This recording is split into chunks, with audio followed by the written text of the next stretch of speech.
তুমি কি দেখো না বিশ্বনবী মুহাম্মদুর রাসূলুল্লাহ সাল্লাল্লাহু আলাইহি ওয়াসাল্লাম তোমার তাওরাতের পৃষ্ঠা দেখে রাগান্বিত হয়ে গিয়েছে, তাড়াতাড়ি ছেড়ে দাও।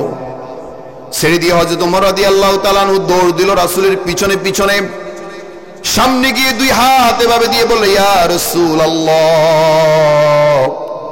ওয়াল্লাযী নাফসি বিয়াদিহি, ওই আল্লাহর শপথ যে আল্লাহর হাতে আমার প্রাণ রয়েছে, ইয়া রাসূলুল্লাহ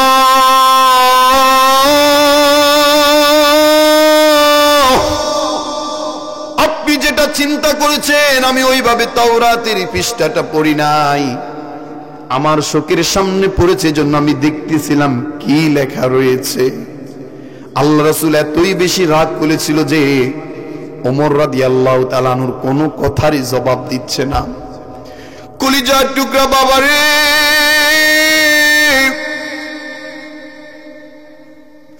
কেমনে তুমি মাকে এতটুকু কষ্ট দাও আমার বুঝে আসে না রে বাবা।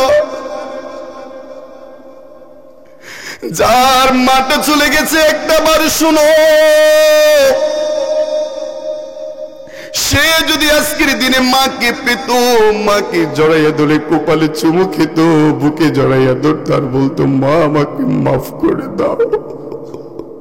সবাই জবান ছেড়ে দিয়ে বলেন তো, সকালবেলা ঘুম থেকে উঠে প্রশংসা করি কার? রাতের বেলা আবার ঘুমাতে গেলে প্রশংসা করি কার? দুপুরবেলা নামাজের মধ্যে প্রশংসা করি কার? একজন মুমিন বান্দা জীবনের সব সময় প্রশংসা করবে একজনের, তিনি কে? সে আল্লাহ তাআলার প্রশংসা আদায় করে আমরা সকলে বলছি আলহামদুলিল্লাহ। লক্ষ কোটি দুরূদ সালাম প্রেরণ করছি মহান মানবতার মহান শিক্ষক আকা ইনামদার তাজদারি মদিনা সাইয়্যিদুল ইকরাম রাসূল মাকবুল সাল্লাল্লাহু আলাইহি ওয়াসাল্লামের উপর সকলে সমস্বরে বলছি সাল্লাল্লাহু আলাইহি ওয়াসাল্লাম। 1971 সনে এই দেশ মাতৃকার জন্য যারা জীবন দিয়েছেন, 1952 সালে ভাষার জন্য যারা জীবন দিয়েছেন, 24-এর গণ অভ্যুত্থানে এই দেশকে স্বৈরাচার মুক্ত করতে গিয়ে এই দেশের মাটি ও মানুষকে বাক স্বাধীনতা ফিরিয়ে দিতে যারা জীবন দিয়েছেন, আল্লাহ তাআলা সকলকে শহীদ হিসাবে কবুল করুন, সকলে বলি আমিন। সম্মানিত হাজিরিন, আপনারা এখানে যারা আছেন অধিকাংশই এর আগে আমার আলোচনা শুনেছেন, ঠিক নয়? আমাদের একটা বৈশিষ্ট্য হলো আমরা কোনো বাপ দাদার গল্প কাহিনী বলে কোরআনের ময়দানকে নষ্ট করতে, পিছনে তো বলবে না, আমরা কোনো বাপ দাদার গল্প বলে সময়কে নষ্ট করতে চাই। আমরা একটি গ্রন্থ থেকে কথা শুনবো, সে গ্রন্থের নাম কি? সবাই বলেন, সে গ্রন্থের নাম কি? এই কোরআন থেকে কথা বলতে গিয়ে যদি কোনো কথা আমার বিরুদ্ধে যায়, আপনারা শুনবেন তো? যদি আপনার বিরুদ্ধে যায় শুনবেন তো? যদি আপনার গ্রামের মাতাব্বর শতাব্বরদের বিরুদ্ধে যায় শুনবেন তো? নাকি হুজুর আবার লাঠি আছে আজকে? কি মাতাব্বর শতাব্বরদের বিরুদ্ধে কথা যেতে পারে না? শুনবো তো আমরা। যদি কোনো পীর সাহেবের বিরুদ্ধে যায় আমরা শুনবো তো? যদি কোন আমার দলার নেতার বিরুদ্ধে যায় আমরা শুনতে রাজি আছি না নাই? কারা কারা রাজি আছে? দুই হাত তুলে আল্লাহকে দেখায়। নারে তাকবীর। আল্লাহ কবুল করুক, বলেন আমিন। কোরআনটা হলো রহমত। কেন আপনি কোরআন থেকে আলোচনা শুনবেন? এই কোরআনটা হলো শিফা। এই কোরআনটা হলো মুমিনের জন্য হেদায়েত। এই কোরআনটা হলো মুমিনের জন্য আল্লাহর পক্ষ থেকে বড় নিয়ামত। আল্লাহ তাআলা পবিত্র কোরআনে বলছেন, ইয়া আইয়ুহাল্লাযীনা আমানু আতিউল্লাহ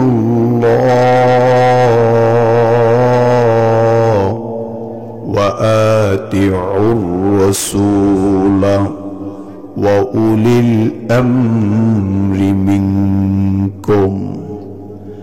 আল্লাহ তাআলা বলছেন, দুনিয়ার মানুষেরা শোনো, তোমরা আল্লাহকে পরিপূর্ণভাবে আনুগত্য করো। আল্লাহ তাআলা যাকে প্রেরণ করেছে সে রাসূলকে পরিপূর্ণভাবে আনুগত্য করো। এবং তোমাদের যারা নেতৃস্থানীয় তোমাদের নেতা রয়েছে নেতাদের পরিপূর্ণ আনুগত্য করো। এখন আল্লাহকে কিভাবে আনুগত্য করব, রাসূলকে কিভাবে আনুগত্য করব, সে কথা কোরআনে আছে না নাই? কলিজার টুকরা ভাইরা আমার, আল্লাহ তাআলা পবিত্র কোরআনে সূরাতুল ইউনূসের 57 নম্বর আয়াতে বলেন, ইয়া আইয়ুহান নাসু ক্বাদ জাআতুকুম মাউইযাতুম মির রাব্বিকুম ওয়া শিফাউল লিমা ফিস সুদূর।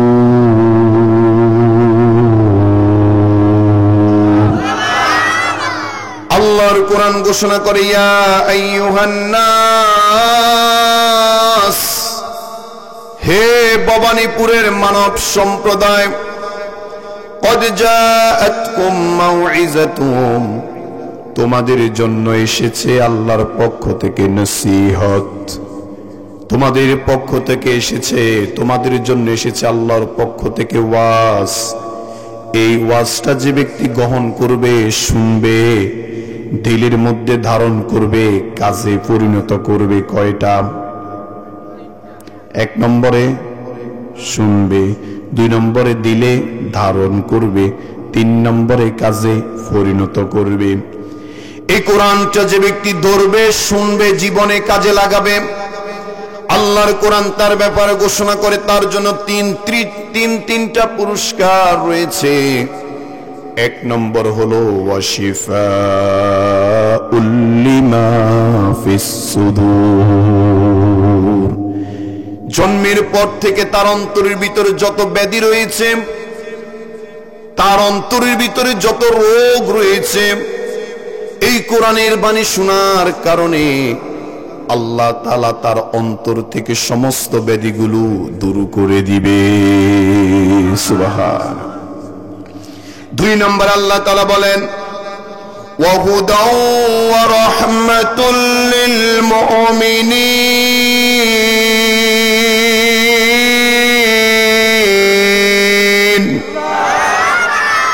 আরেকবার বলুন না, আল্লাহু আকবার।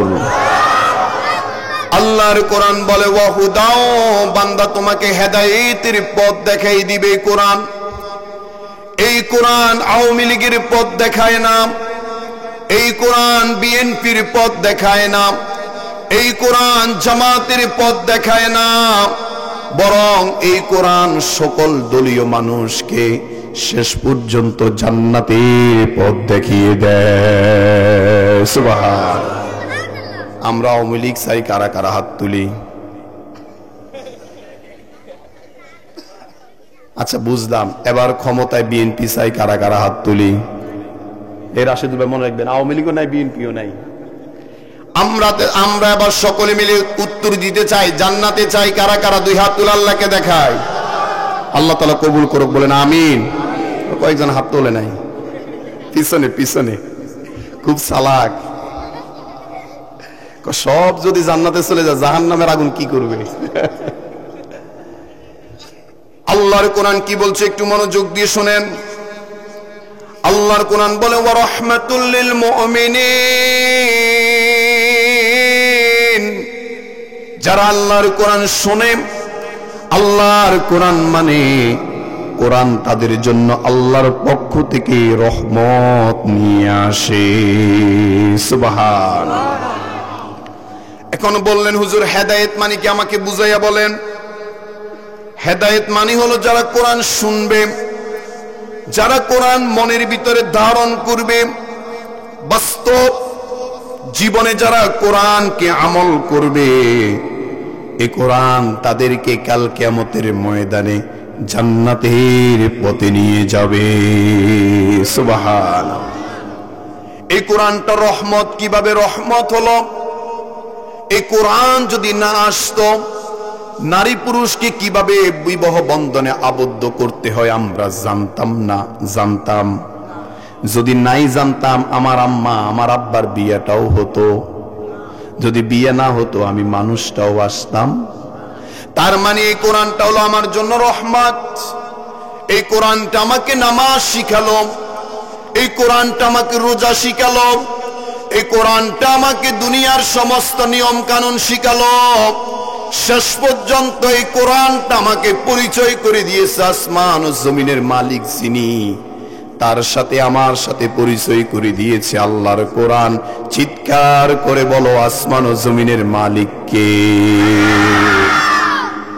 কলিজার টুকরা ভাইয়েরা আমার, আল্লাহ তাআলা বলছে কখন রহমত হবে শোনো। وَإِذَا قُرِئَ الْقُرْآنُ فَاسْتَمِعُوا لَهُ وَأَنصِتُوا لَعَلَّكُمْ تُرْحَمُونَ।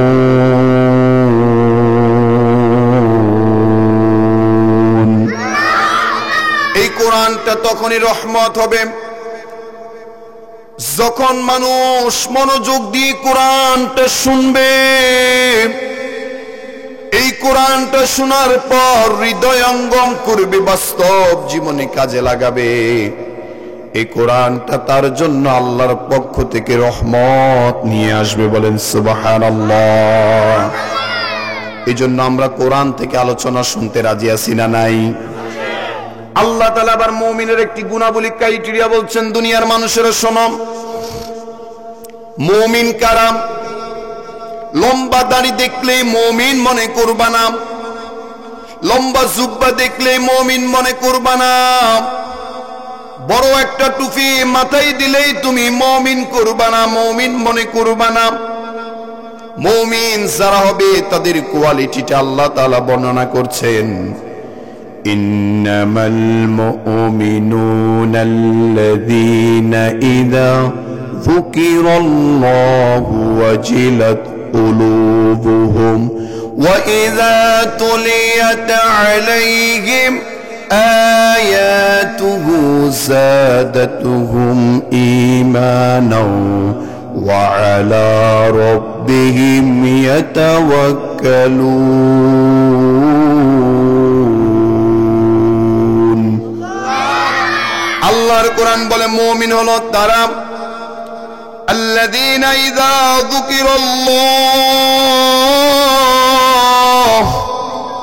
وجلت قلوبهم।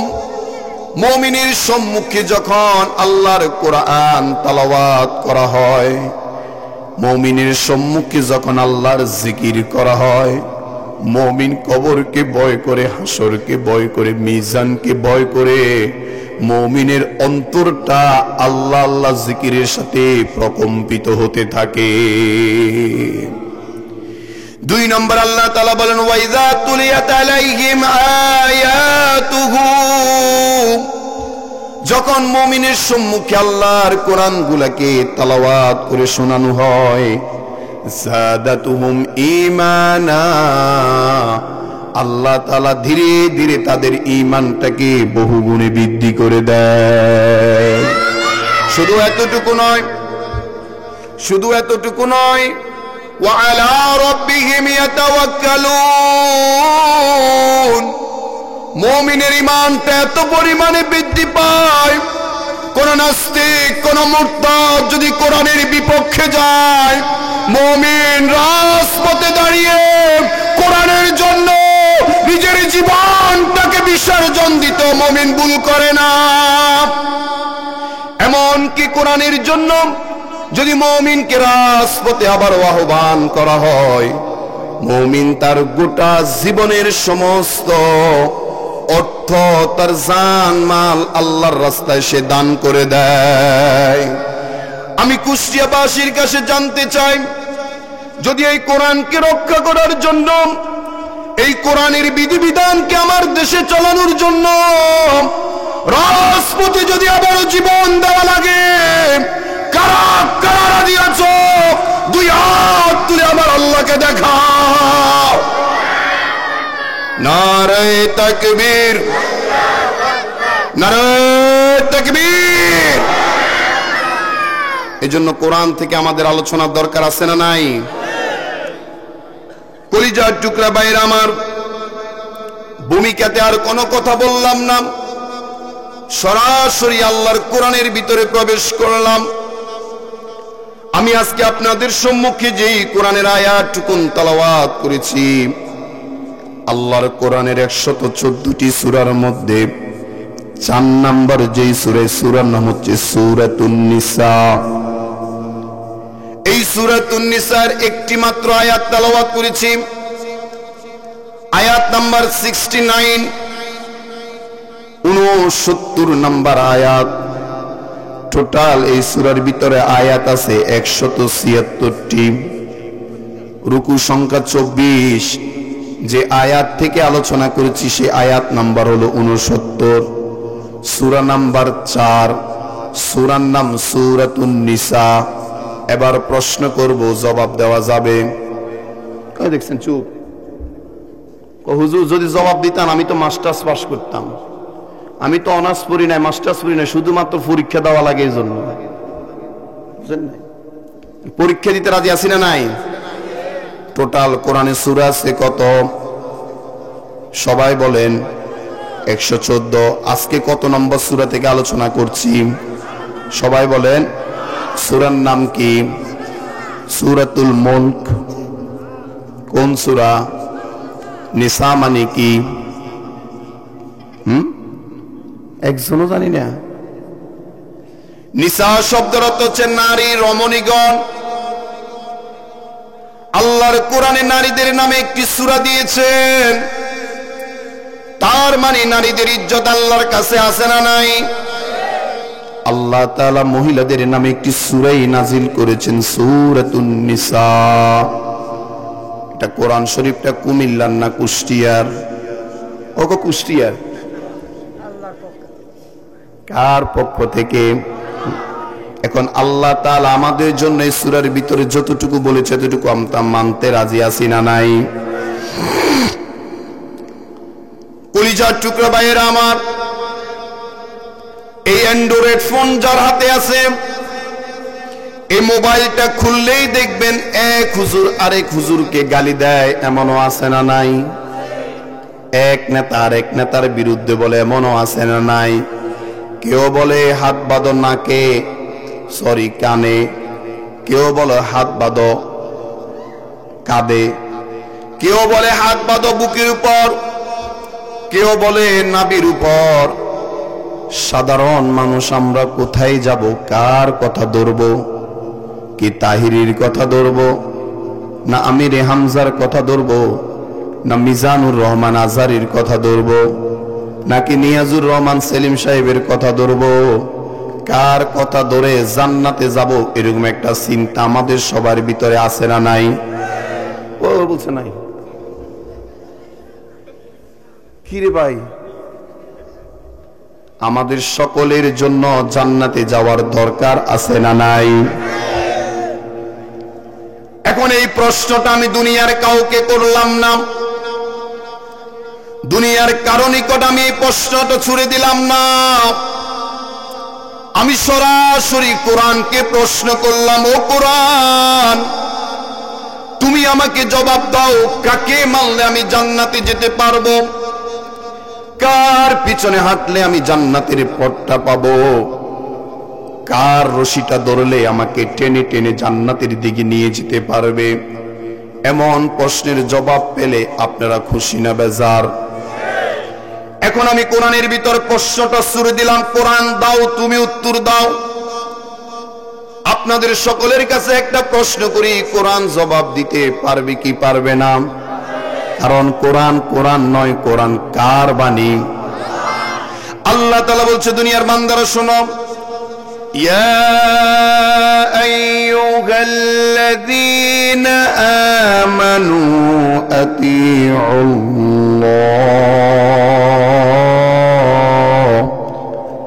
ওয়া আতিউর রাসূল ওয়া উলিল আমরি মিনকুম।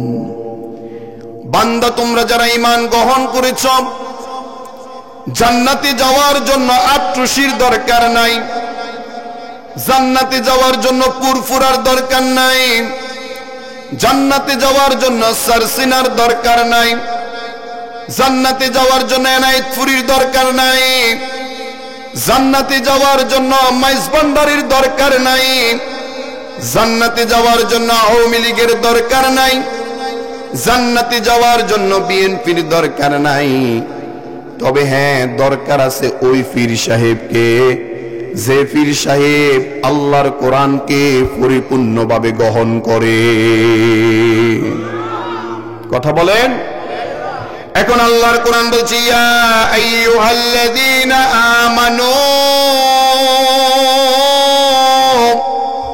ও ঈমানদাররা, ভবানীপুরের নামের মুসলমানেরা, ভবানীপুরে তোমরা যারা মুসলিম পরিবারে জন্মগ্রহণ করেছো, তোমাদেরকে আমার আল্লাহ তাআলা বলছে, আতিউল্লাহ, বান্দা প্রথম অনুসরণ করো যিনি তোমাকে সৃষ্টি করেছে, সে রব আল্লাহকে। সুবহানাল্লাহ। প্রথম অনুসরণ করতে হবে কাকে? বলে না, আমি এত সুন্দর মিছিল দিচ্ছি, সে বলে না। প্রথম অনুসরণ করতে হবে কাকে? বলছে ওয়াতিউর রাসূল, বান্দারে আল্লাহকে অনুসরণ করার পর রাসূলকে অনুসরণ করো। এরপর আল্লাহ তাআলা বলছে ওয়া উলিল আমরি মিনকুম, তোমাদের দায়িত্বশীল যারা রয়েছে, তোমাদের মেম্বার যারা রয়েছে, তোমাদের চেয়ারম্যান যারা রয়েছে, তোমার দলীয় নেতা যারা রয়েছে, তোমরা তাদেরকে অনুসরণ করো। আওয়ামী লীগ, বিএনপি, জামাত খুব খুশি, হুজুর আমাদের নেতার পক্ষে ওয়াজ করতেছে।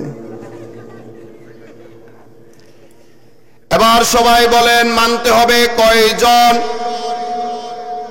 কি রে ভাই, খিচুড়ি আছে তো, সবাই আওয়াজ দেন। মানতে হবে কয়জন? 1 নম্বরে, 2 নম্বরে রাসূল, 2 নম্বরে, 3 নম্বরে নেতা, 3 নম্বরে ভাই সবাই বলেন, সবাই। এটাই হচ্ছে মূল আজকের ওয়াজ। মানতে হবে কয়জনকে? 1 নম্বরে, 2 নম্বরে নবী বা রাসূল, 4 নম্বর নাই, সিরিয়াল ভেঙে ফেলছে। 1 নম্বরে, 2 নম্বরে, 3 নম্বরে নেতা। আমি সামনে যারা চুপ থাকবেন, আমি পিছন থেকে পড়া নিব, ক্লাসের পড়া নেওয়া হচ্ছে। বলো, মানতে হবে কয়জনকে? 1 নম্বরে, 2 নম্বরে, 3 নম্বরে। এবার আল্লাহর কোরআন আয়াতের দিকে লক্ষ্য করেন।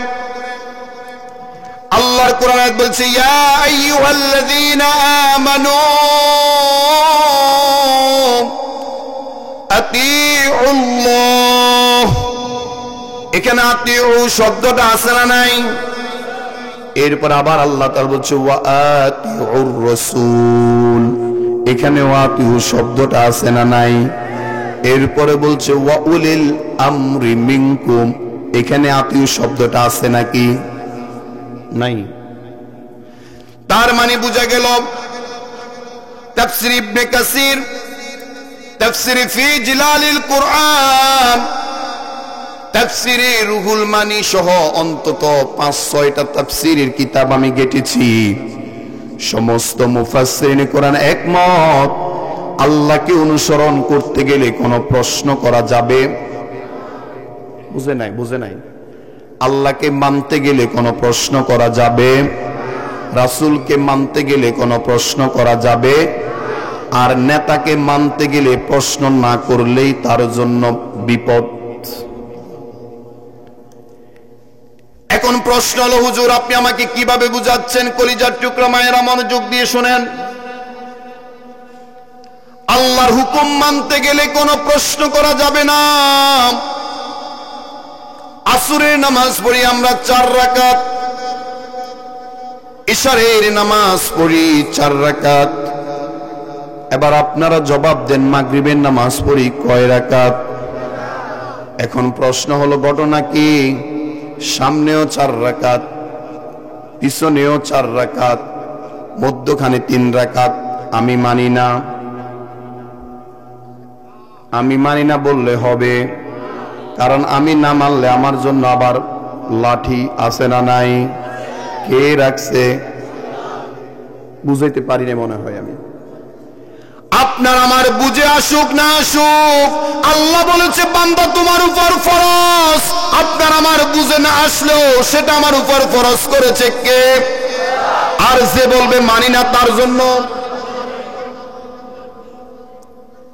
আমি যদি আরেকটা যুক্তি আপনাকে দেখাই, ধরেন আমি নামাজের মধ্যে দাঁড়িয়ে গেলাম, নামাজের মধ্যে দাঁড়ানোর পরে আমার ওযু চলে গেল, পিছনের রাস্তা দিয়ে বাতাস চলে যাওয়ার কারণে ওযুও চলে গেল, নামাজটাও তো চলে গেল, ঠিক না?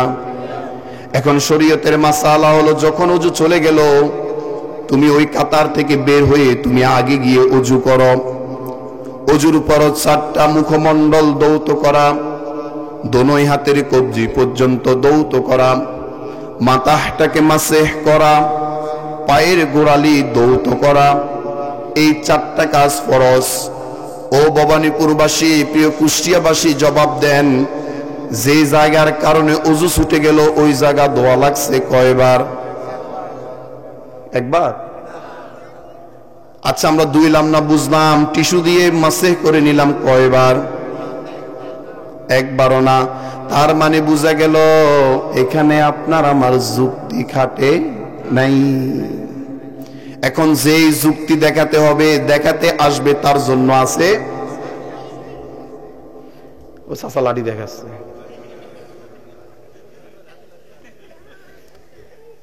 এবার আমার কাছে জবাব দেন, আমার আল্লাহ তাআলা যা বলেছে সেটা মানতে গেলে বান্দাকে পরিপূর্ণ বিশ্বাস করতে হবে একজনের উপর, তিনি কে? সে আল্লাহ তাআলা বলছে বান্দা আতিউল্লাহ, প্রথমে তুমি অনুসরণ করো একজনকে, তিনি কে? এখন ভবানীপুরবাসী আমাকে প্রশ্ন করেন, হুজুর জীবনে কোনদিন আল্লাহকে দেখলাম না। আমি তো দেখি নাই, আমার বাবাও দেখে নাই, দাদাও দেখে নাই, হিজরাও কোনদিন দেখে নাই, তাহলে আমি আল্লাহকে কিভাবে অনুসরণ করব? আল্লাহর কোরআন সে প্রশ্নের জবাবও আছে না নাই? আল্লাহর কোরআন বলে, দুনিয়ার মানুষেরা শোনো, فَإِمَّا يَأْتِيَنَّكُم مِّنِّي هُدًى فَمَن تَبِعَ هُدَايَ فَلَا خَوْفٌ عَلَيْهِمْ وَلَا هُمْ يَحْزَنُونَ।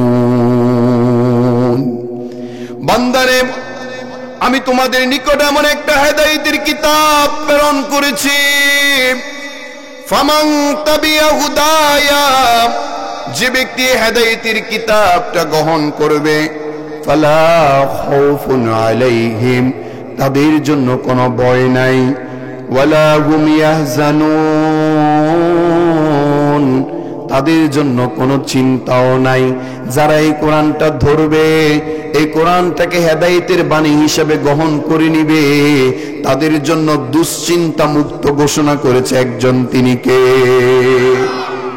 কলিজার টুকরা ভাইয়েরা আমার, আমাদের সমাজে আমরা এই কোরআনকে বানিয়েছি তাবিজের কিতাব, মানুষ মারা গেলে খতম পড়ানোর কিতাব, মানুষ মারা গেলে ফু দেওয়ার কিতাব, কেউ অসুস্থ হয়ে গেলে কোরআন পড়ে ফু দেওয়ার কিতাব। আপনি এগুলো করেন, আমি বাধা দিচ্ছি না, কিন্তু আল্লাহর কোরআন এই জন্য নাজিল হয় না রে ভাই। কোরআনকে প্রশ্ন করেন, কোরআন তুমি কেন এসেছ? কোরআন আপনার প্রশ্নের জবাব দিচ্ছে, কিতাবুন আনসালনাহু ইলাইকা লিতুখরিজান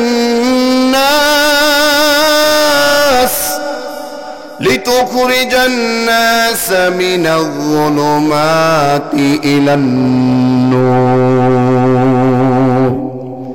আল্লাহর কোরআন সূরাতুল ইব্রাহিম, আল্লাহ তাআলা একেবারে প্রথমে বলেন, কিতাবুন আনসালনাহু ইলাইকা, হে রাসূল আমি আপনার নিকট এমন একটা কিতাব নাজিল করেছি, লিতুখরিজান নাস মিনাজ যুলুমাতি ইলান নূর, যে কিতাবটা মানুষকে পাপাচার থেকে অন্যায় থেকে, অপরাধ থেকে, ইয়াবা থেকে, গাঁজা থেকে, হেরোইনসি থেকে, চুরি থেকে, মদ থেকে, জুয়া থেকে, নেশা থেকে, পরনারী থেকে যে কোরআনটা বের করে ইসলামের পথে নিয়ে আসবে, এটাই হচ্ছে কোরআনের কাজ। বলেন সুবহানাল্লাহ।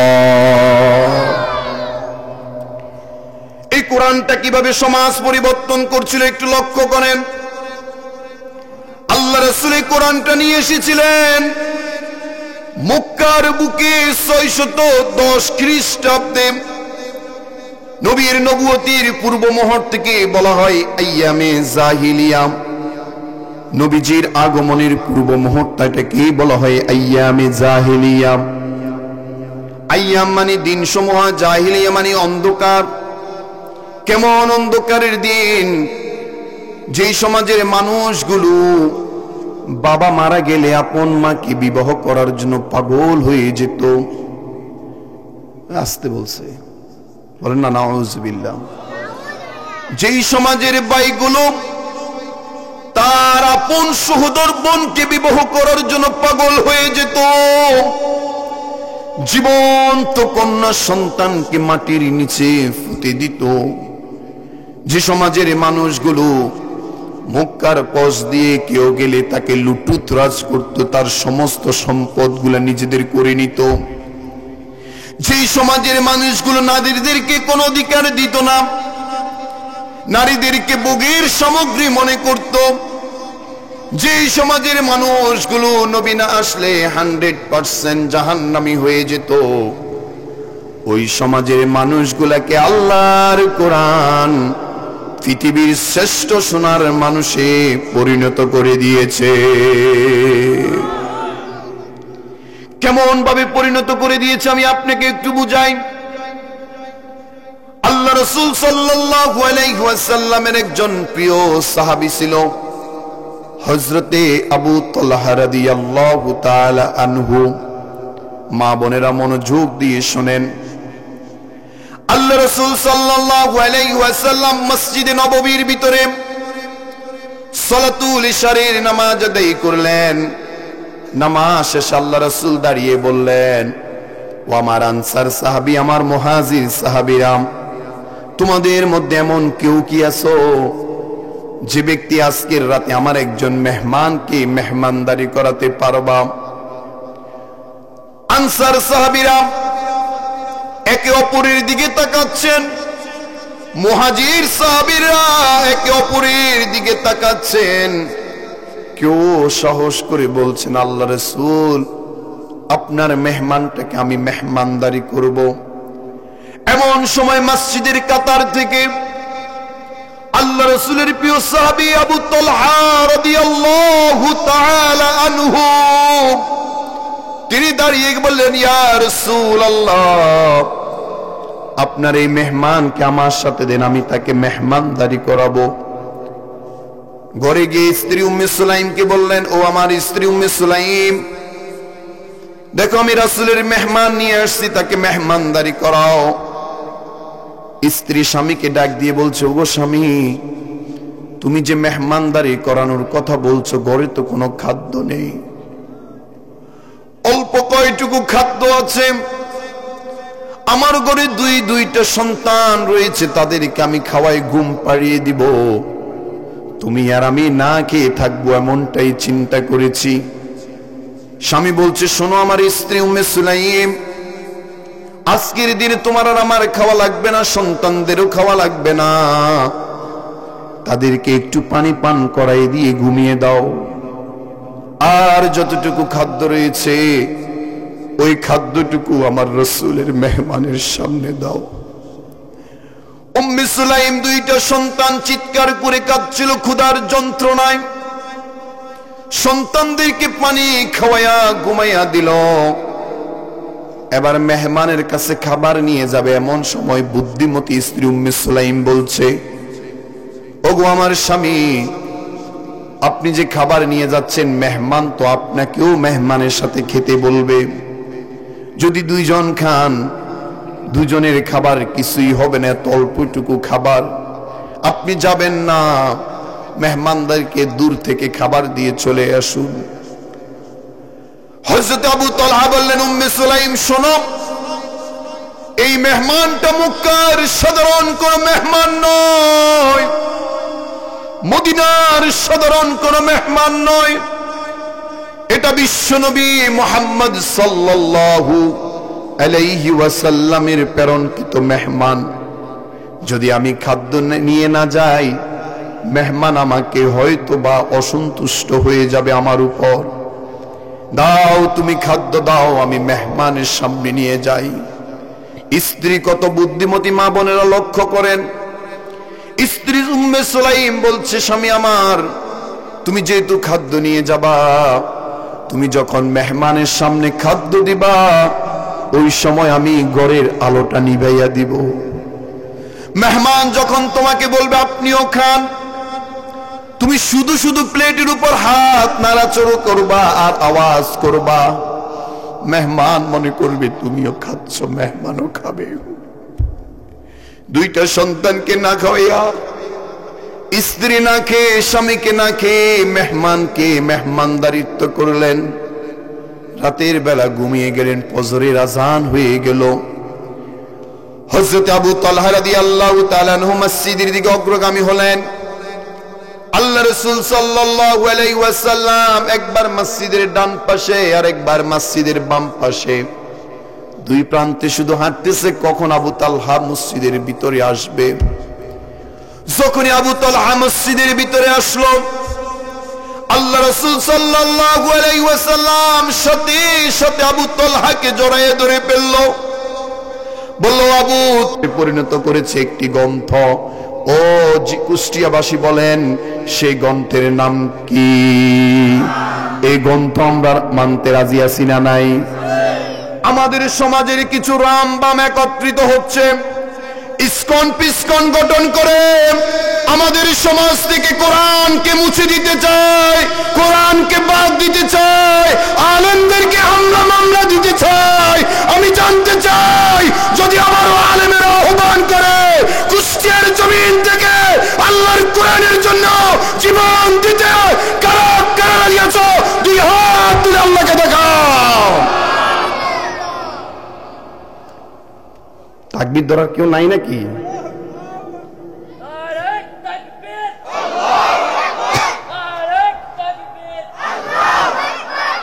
গরম পানিটা কই?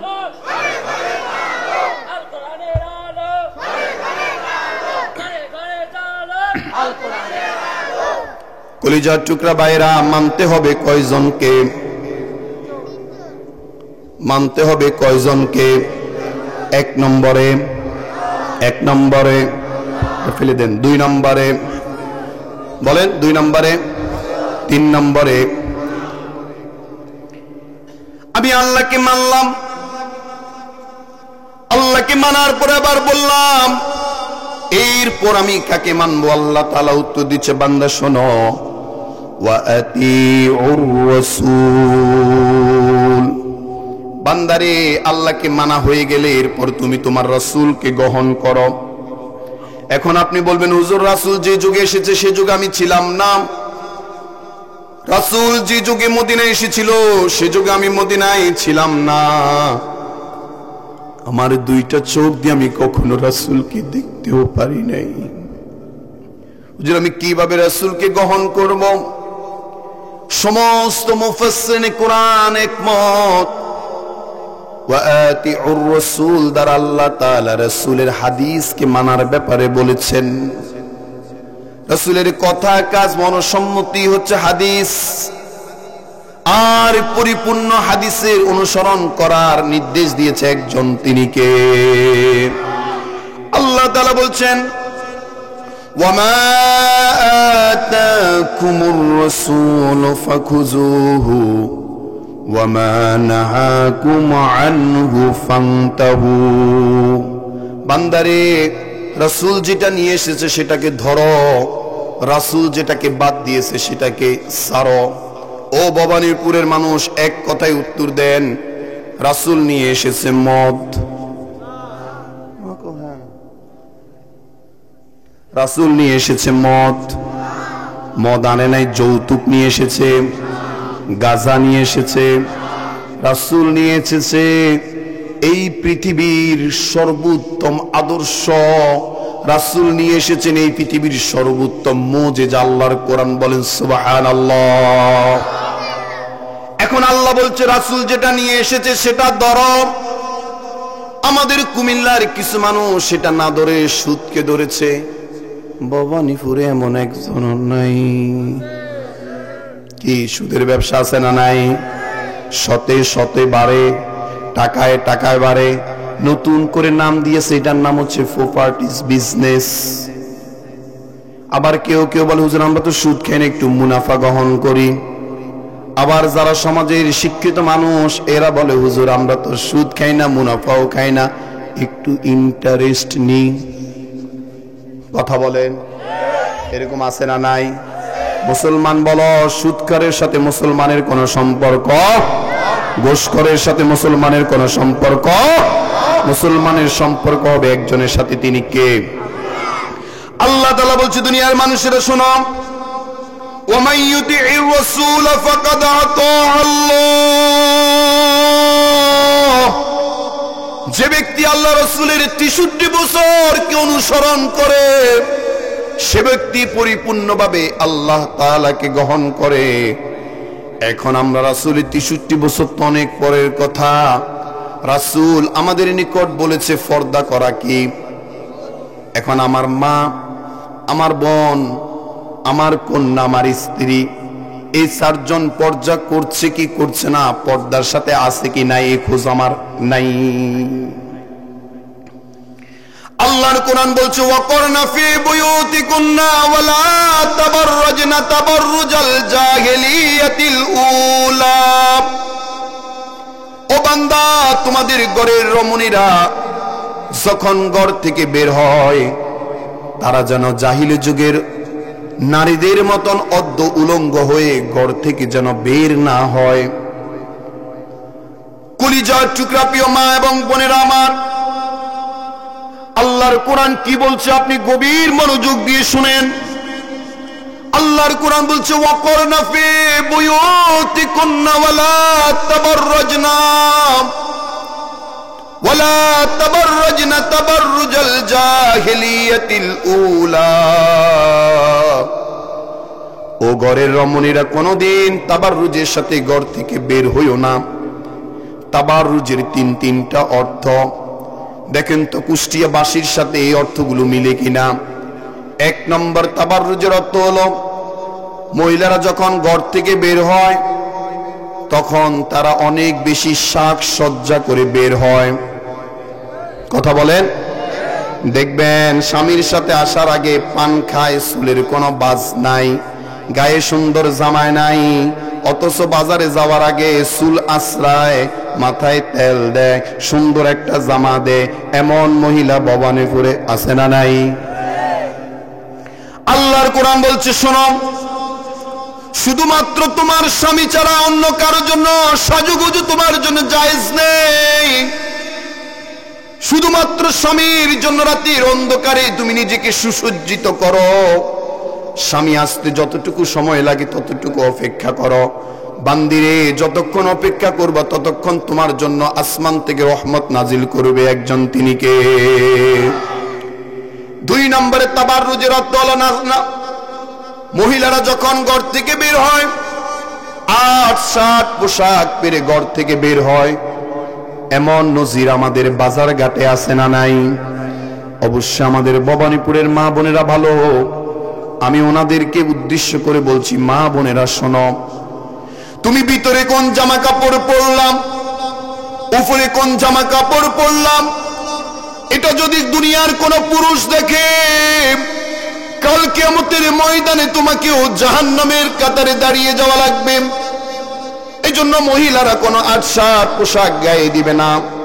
মহিলারা যখনই কোনো পোশাক গায়ে দিবে সেটা হবে একেবারেই খোলামেলা পোশাক। এমন খোলামেলা পোশাক পরবে তার শরীরের অঙ্গি ভঙ্গি যেন দুনিয়ার কোনো পুরুষ বুঝতে না পারে। কিন্তু এখন আমার যুগের মহিলারা অনেকে বোরকা পরে, তবে পর্দার জন্য নয়, স্টাইলটা বাড়ানোর জন্য। ঠিক না? বোরকা তো পরে পরে আমি যদি দেখাই কোমর থেকে টাইন আবার এরকম একটা টাইট ফিট ফ্যাস দেয়। এই কথা বলেন না কেন? কথা বলবে না তো, হাজী সাহেবের মেয়ে তো বের হয়, কথা বলবে কেমনি? এমনও কিছু হাজী সাহেব মুসল্লি সাহেব আমাদের সমাজে আছে না নাই? মসজিদের মুসল্লি সাহেব সামনের কাতারে নামাজ পড়ে, অথচ তার মেয়ে কুষ্টিয়া শহর, ঝিনাইদহ শহরে পরপুরুষের হাত ধরে হাঁটছে। এমনও কিছু মুসল্লি আছে না নাই? তোমার মতন মুসল্লি সমাজে কোনো দরকার? তাবাররুজের ৩ নম্বর অর্থ হলো, নারীরা যখন রাস্তায় হাঁটে হেলে দুলে হাঁটা যাবে না। এখন অনেক মহিলা বলে, হুজুর আমি হাঁটার সময় তো এমনি আমার শরীরটা হেলে দুলে যে আমি কি করব? এই জন্যই তো ইসলাম বলেছে খোলামেলা পোশাক পরো, এমন পোশাক পরিধান করো তোমার ভিতরে কিভাবে চলাফেরা করছে দুনিয়ার কেউ বুঝতেও পারবে। এই জন্য বলছে আল্লাহ রাসূল যেটা নিয়ে এসেছে এটা ধরা লাগবে। আপনারা সবাই এবার আমাকে জবাব দেন, নামাজ পড়া কি, রোজা রাখা কি, হজ করা কি, পর্দা করা কি? বলে না, দেখেন ঘুমাচ্ছে, ঘুম ভেঙেছে, চাচা ঘুম ভেঙেছে। বলেন নামাজ পড়া কি, রোজা রাখা কি, হজ করা কি, পর্দা করা কি? পর্দা করা কি শুধু ফরজ নাকি ফরজে আইন? মা পড়ছে মেয়ে পড়বে না হবে, মেয়ে ওন্না পড়ছে মা ওন্না পড়বে না চলবে, বরং মাকেও পর্দা করা লাগবে, মেয়েকেও পর্দা করা লাগবে। এমন কি আপন বাবার সামনেও মেয়েকে পর্দা করার বিধান দিয়েছে কে? কলিজার টুকরা বাবারা আমার, যার ঘরে উপযুক্ত মেয়ে রয়েছে খবরদার মেয়ের অনুমতি ব্যতীত তার রুমের ভিতরে প্রবেশ করা জায়েজ। কলিজার টুকরা ভাই আমার, যার ঘরে উপযুক্ত বোন রয়েছে বোনের অনুমতি ব্যতীত ওই ঘরের ভিতরে প্রবেশ করা জায়েজ। কিন্তু আমাদের সমাজে কিছু দইয়ুস দেখা দিয়েছে। দইয়ুস বলছি আমি কাকে? ওই কাপুরুষকে, যেই কাপুরুষটা পুরুষ হওয়ার পরেও তার স্ত্রীকে রাস্তায় নেমে দিয়েছে, সে কখনো সুপুরুষ হতে পারে না। আমি কাপুরুষ বলছি সে ভাইকে, যে ভাই তার বোনকে রাস্তায় নামিয়ে দিয়েছে অথচ খোঁজ নেয় না। আমি কাপুরুষ বলছি ওই স্বামীকে, যে স্বামী তার স্ত্রীকে রাস্তায় ছেড়ে দিয়েছে অথচ খোঁজ নেয় না। আমি কাপুরুষ বলছি ওই সন্তানকে, যে সন্তান তার মাকে রাস্তায় ছেড়ে দিয়েছে অথচ খোঁজ নেয় না। আমার আল্লাহ তাআলা পবিত্র কোরআনে বলে, ও পুরুষ শোনো, কাল কিয়ামতের ময়দানে প্রতিটা পুরুষকে 4 জন নারী সম্পর্কে জিজ্ঞাসা করা হবে। 1 নম্বরে তোমার মা, 2 নম্বরে তোমার বোন, 3 নম্বরে তোমার স্ত্রী, 4 নম্বরে তোমার কন্যা। এই 4 জন নারী সম্পর্কে আপনাকে আমাকে সকল পুরুষকে প্রশ্ন করবে একজন, তিনি কে? এবার একটু হিসাবটা মিলাইয়া দেখেন তো, নামাজ পড়তে পড়তে কোপালের চামড়া উঠছে, নামাজ পড়তে পড়তে হাঁটু ব্যথা হয়েছে, নামাজ পড়তে পড়তে একেবারে মসজিদের সাথে সম্পর্ক হয়েছে। মেয়ে যদি পর্দা না করে, স্ত্রী যদি পর্দা না করে, মেয়ে যদি পর্দা না করে, কন্যা যদি পর্দা না করে, মা যদি পর্দা না করে, বোন যদি পর্দা না করে, তার এই নামাজ তার কোনো কাজে আসবে নাকি? আমি নামাজ পড়ি, ওর দিকে তাকাবো কে?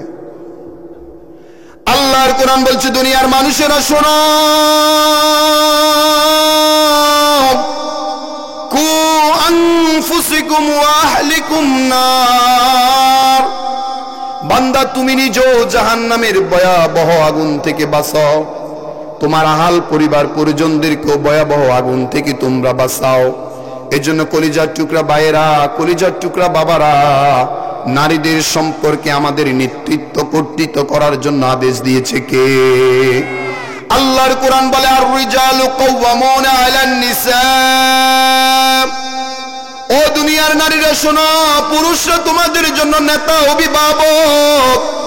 ওই অভিভাবকের কথা যে নারী মানে না, ওই নারীর জন্য জান্নাতের কোন সুসংবাদ। আল্লাহ রাসূল সাল্লাল্লাহু আলাইহি ওয়াসাল্লাম আজ থেকে ১৫০০ বছর আগে বলেছেন, আদ-দুনিয়া কুল্লাহা মাতাউন খায়রুল মাতাঈদ দুনিয়া ইমরাতুস সালিহা। ও দুনিয়ার মানুষেরা শোনো শোনো শোনো, তোমাকে বলছে আমার রাসূল, এই গোটা দুনিয়াটাই নিয়ামত সামগ্রী, যেদিকে তাকাবা সেদিকেই নিয়ামত। এত এত নিয়ামত দিল কে? এখন প্রশ্ন যদি করি, সবচেয়ে নিয়ামতের মধ্যে উত্তম নিয়ামত কোনটা? বলেন বলেন। যতগুলা নিয়ামত দেখি সবচেয়ে উত্তম নিয়ামত কোনটা? পানি। এর মধ্যে উত্তম কোনটা? আল্লাহ রাসূল সাল্লাল্লাহু আলাইহি ওয়াসাল্লাম বলছে, শোনো, তুমি তোমার দুই চোখ দিয়ে যত কিছু দেখো সবগুলাই নিয়ামত। তার মধ্যে উত্তম নিয়ামত হলো ইমরাতুস সালিহা, একজন সৎকার নেককার স্ত্রী হলো উত্তম নিয়ামত।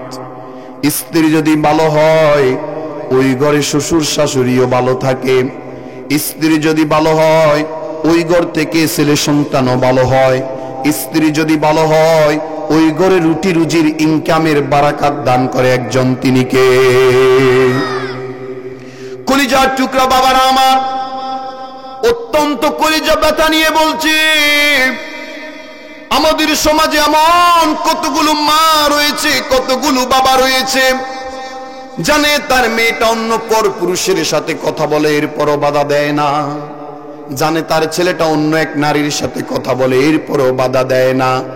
বলে মেয়ে বড় হয়েছে, স্কুলে পড়ে, তার ভালো মন্দ সে বুঝে, আমি বাধা দিব কেন?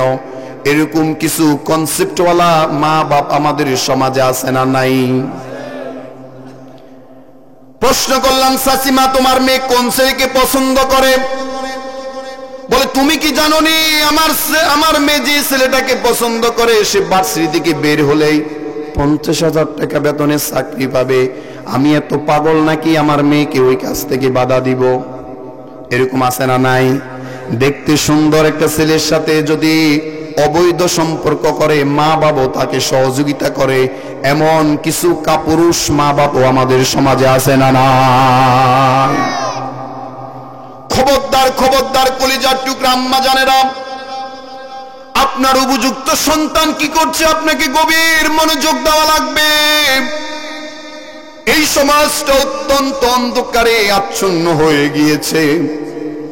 ভালো মেয়ে খুঁজে পাওয়া যায় না, ভালো ছেলে খুঁজে পাওয়া যায় না।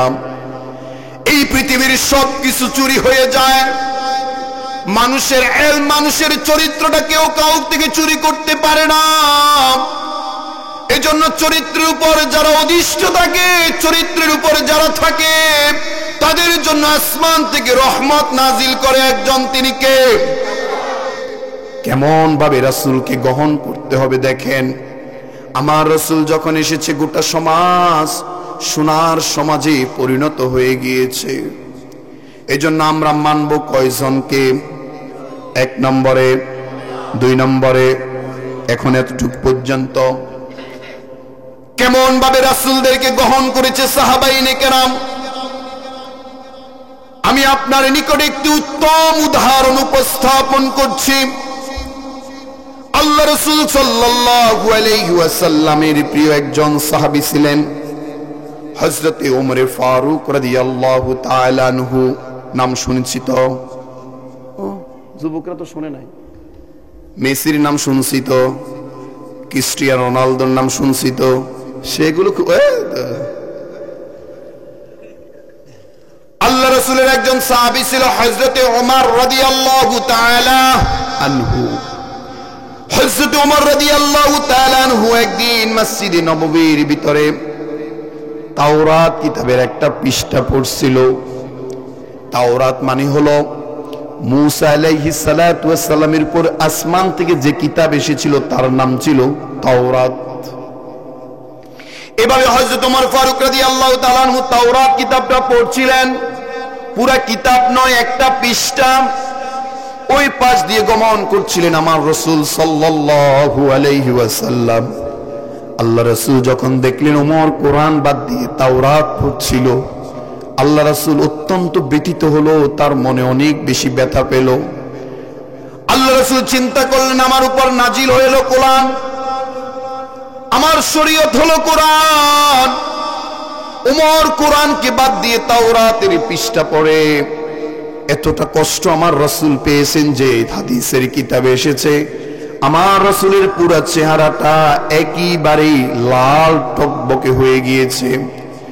মাথার চুলগুলো একেবারে টুপির উপর পেশ করে একেবারে সোজা হয়ে গেল।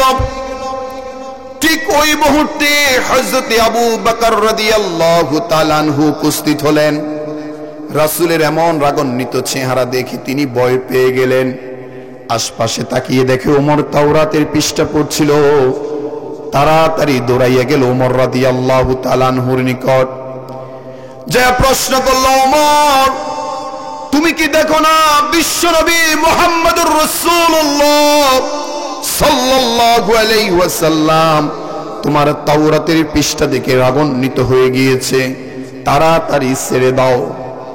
ছেড়ে দিয়ে হযরত ওমর রাদিয়াল্লাহু তাআলা আনহু দৌড় দিল রাসূলের পিছনে পিছনে। সামনে গিয়ে দুই হাত এভাবে দিয়ে বলল, ইয়া রাসূলুল্লাহ ওয়াল্লাযী নাফসি বিয়াদিহি, ওই আল্লাহর শপথ যে আল্লাহর হাতে আমার প্রাণ রয়েছে, ইয়া রাসূলুল্লাহ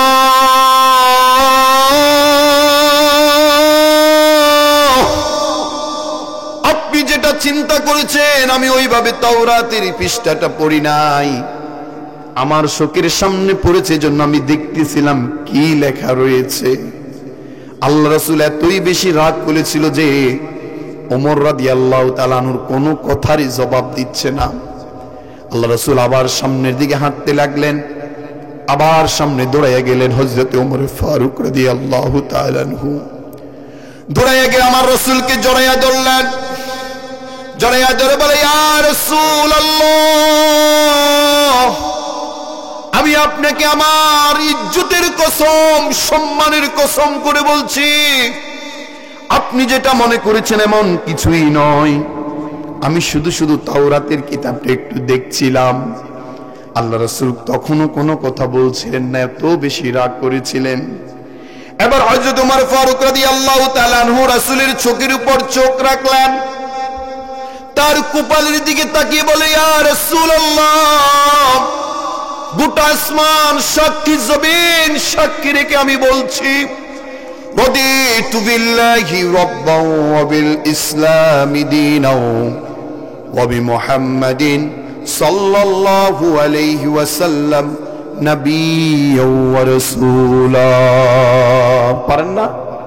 বলেন, রাদিতু বিল্লাহি রাব্বান ওয়া বিল ইসলামি দীনাও ওয়া বিমুহাম্মাদিন সাল্লাল্লাহু আলাইহি ওয়াসাল্লাম নাবিয়্যাও ওয়া রাসূলা। প্রতিদিন 5 ওয়াক্ত নামাজের শেষে এই দোয়াটা পড়ার চেষ্টা করবেন। হযরত ওমর ফারুক রাদিয়াল্লাহু তাআলা আনহু যখন এই বাক্যটা উপস্থাপন করলেন, আল্লাহ রাসূল সাল্লাল্লাহু আলাইহি সাল্লাম আবার খুশি হয়ে গেলেন, সন্তুষ্ট হয়ে গেলেন। এমন কি বক্তব্য দিয়েছিল ওমর যার জন্য আল্লাহ রাসূল এতটুকু খুশি হয়ে গেল। ওমর রাদিয়াল্লাহু তাআলা আনহু বলছিল, রাদিতু বিল্লাহি রাব্বা, ও নবী মুহাম্মদ সাল্লাল্লাহু আলাইহি সাল্লাম শুনুন, আমি আমার আল্লাহকে রব হিসেবে পেয়ে আমি সন্তুষ্ট। ওয়া বিল ইসলামি দীনা, আর ইসলামকে দ্বীন হিসেবে পেয়ে আমি সন্তুষ্ট। ওয়া বি মুহাম্মাদিন সাল্লাল্লাহু আলাইহি ওয়াসাল্লাম নাবিয়্যাও ওয়া রাসূলা, আর আপনার মতন একজন ব্যক্তিকে নবী এবং রাসূল হিসাবে পেয়ে আমরা সন্তুষ্ট। ও ভবানীপুরের মানুষ বলো, আল্লাহকে রব হিসাবে পেয়ে আমরা খুশি না বেজার? কেমন রব আমরা পেয়েছি একটু আমি তোমাকে বুঝাই। আল্লাহর কোরআন বলছে, দুনিয়ার মানুষেরা শোনো শোনো, ওয়ালাকাদ খালাকনাল ইনসানা ফি আহসানি তাকওয়িম। আল্লাহর কোরআন বলে, দুনিয়ার মানুষেরা শোনো, হাঁসের দিকে তাকাও, মুরগির দিকে তাকাও, গরুর দিকে তাকাও, মহিষের দিকে তাকাও, পৃথিবীর যত প্রাণী রয়েছে সকল প্রাণী মাথা নিচু করে তাদের খাদ্য গ্রহণ করে। একমাত্র আশরাফুল মাখলুকাত মানুষ তার মাথা নিচু করা লাগে না, বরং তার হাত তার মুখের কাছে খাবার নিয়ে যায়। এত সুন্দর নিয়ামত আমাদেরকে দিল একজন, তিনি কে? কলিজার টুকরা ভাইয়েরা আমার, আল্লাহর কোরআন ঘোষণা করে, হাল আতা আলাল ইনসানি হিনুম মিনাদ দাহরি লাম ইয়াযকুর শাইয়্যাম মাযকুরা। বান্দারে, আজ থেকে 100 বছর আগে তুমি যে দুনিয়াতে আসবে এমন কোন পরিচয় ছিল না। আজ থেকে 50, 70, 80, 90, 100 বছর আগে তুমি দেখে না আসবে এমন কেউ সেটা জানতো না, কি বলেন? কেউ জানতো না। আল্লাহ তাআলা বলেন, ইয়াখরুজু মিন বাইনিস সুলবি ওয়াত তারাইব, তোমার পিতার পৃষ্ঠপ্রদেশ থেকে, মায়ের বক্ষাদেশ থেকে 2 ফোঁটা পানি নিয়ে মায়ের ইহরামের মধ্যে জায়গা করে দিল। আল্লাহর কোরআন বলে, দুনিয়ার মানুষ শোনো, ওই পানিটা পৌঁছানোর দায়িত্ব ছিল শুধুমাত্র আমার আব্বার, আপনার আব্বার, আর ওই পানি থেকে পরিপূর্ণ মানুষ বানানোর দায়িত্ব গ্রহণ করেছে একজন, তিনি কে? আল্লাহর কোরআন বলে, দুনিয়ার মানুষেরা শোনো, তুম্মা খালাকনান নুতফাতা আলাকাতান ফাখালাকনাল আলাকাতা মুদগাতান ফাখালাকনাল মুদগাতা ইযামা ফাকাসাওনাল ইযামা লাহমা। তুমি ছিলে 1 ফোঁটা পানি, ওই 1 ফোঁটা পানিকে রক্তপিণ্ড তৈরি করা হলো। ওই রক্তপিণ্ডকে চিকন চিকন হাড় দিয়ে মানুষের রূপ দেওয়া হলো, আর ওই মানুষের গঠনটাকে মাংস দিয়ে, চামড়া দিয়ে, চক্ষু দিয়ে, জিহ্বা দিয়ে, চুল দিয়ে, নখ দিয়ে এত সুন্দর করে যিনি সাজিয়ে দিল, তিনি কে? মানুষ যখন মায়ের গর্ভের ভিতরে ছিল, আমি মানুষের কথা বাদ দিলাম, আমি যখন আমার মায়ের গর্ভের ভিতরে ছিলাম, আমার বাবা কত খুশি ছিল, আমার ঘরে একটা সন্তান আসতেছে। আমার দাদি খুশি ছিল, দাদা খুশি ছিল, নানা খুশি ছিল, নানি খুশি ছিল। অথচ আমার দুঃখিনী মা গভীর রজনীতে ঘুমটা ভেঙে দিয়ে চোখের পানিগুলো টিপ টিপ টিপ টিপ করে ঝেড়ে দিয়েছিল, আর তার কাপড়ের আঁচল টুকুন তার 2টা দাঁতের ভিতরে দিয়ে শক্ত করে কামড় দিয়ে ধরেছিল, আর তার হাতটা পেটের উপর দিয়ে বলছিল, কোন সোনামণি রে, এত গভীর রজনীতে আমার কলিজার উপর বারবার আঘাত করিস রে সোনা। যখন এমন একটা কষ্ট পেল আমার মা, ওই সময় দুনিয়ার কোনো আলো নাই মায়ের গর্ভের ভিতর, ওই গর্ভের ভিতরে দুনিয়ার কোনো বাতাস নাই, ওই গর্ভের ভিতরে দুনিয়ার কোনো অক্সিজেন নাই। আপনি আমি কোনো দরখাস্ত করা লাগে নাই, চিঠি লেখা লাগে নাই আল্লাহর নিকট, বিনা দরখাস্তে, বিনা চিঠিতে মায়ের গর্ভের ভিতর আমাদের খাদ্যের ব্যবস্থা করেছে একজন, তিনি কে? শুধু এতটুকুই শেষ নয়, আপনাকে আমাকে মায়ের গর্ভ থেকে দুনিয়ার আলো দেখালো। ওই দুনিয়াতে যখন আমরা আসলাম, আমার মুখ দিয়ে কোনো কথা বলতে পারি না, চোখ দিয়ে কোনো ইশারা দিতে পারি না, হাতটাও নাড়াইতে পারি না। আমার আল্লাহ তাআলা বান্দা বুঝেছে, আমার বান্দা তো এখনো মাসুম, নিষ্পাপ, আমার বান্দার জন্য এবার খাদ্যের প্রয়োজন। আমি দুনিয়াতে আসার সাথে সাথে আমার জন্য মাছ মাংস রেডি করে নাই। আমার রব আমার মায়ের বক্ষাদেশের ভিতরে এমন সুন্দর আমার জন্য রিজিকের ব্যবস্থা করেছে। ওই রিজিকটুকুন, দুধটুকুন যদি অধিক গরম হতো, সন্তানের গাল পুড়ে মারা যেত। যদি ওই রিজিকটুকুন যদি অনেক ঠান্ডা হতো, যদি ওই রিজিকটুকুন অনেক ঠান্ডা হতো, তাহলে নিউমোনিয়ায় সন্তান মারা যেত। আমার মায়ের বক্ষাদেশের ভিতরে আমার এবং আপনার জন্য এত সুন্দর রিজিকের ব্যবস্থা যিনি করেছেন, তিনি কে? শুধু এতটুকুই শেষ নয় রে বাবা, আপনার আমার যখন আবার উপযুক্ত 4 বছর 5 বছর বয়স হলে এবার মাছ মাংস খাওয়া লাগে। মাছ মাংস খাবো, ওই জন্য আমার দাঁত দরকার। এই দাঁতের জন্য আমরা আবেদন করেছি কয়বার? কোনো আবেদন করা লাগছে? কোনো চিঠি দেওয়া লাগছে? না চাওয়ার আগেই যিনি আবার আমার মুখের ভিতরে দাঁত ফিটিং করে দিলেন, খাওয়ার জন্য শক্তি দিলেন, চিৎকার করে বলেন না তিনি কে?